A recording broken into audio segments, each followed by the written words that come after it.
पार्थ पवार जमीन घोटाळा प्रकरणी सुषमा अंधारे यांनी अजित पवारांना खोचक टोला लगावलाय।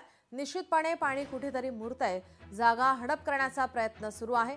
आरोपीवर अॅट्रॉसिटी अंतर्गत गुन्हा दाखल करावी अशी मागणी सुषमा अंधारे यांनी केली आहे। ज्या अर्थी त्यांच्याकडून कुठलीही भूमिका मांडली जात नाही, याचा अर्थ निश्चितपणे पाणी कुठेतरी मुरत आहे।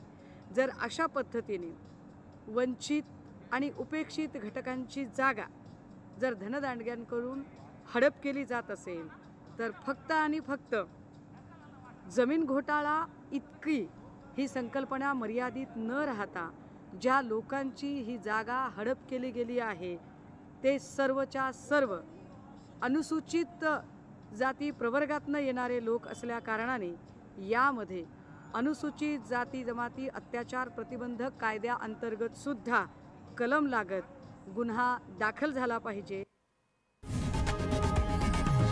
लोकशाही मराठी ऐका, पहा, जागरूक रहा।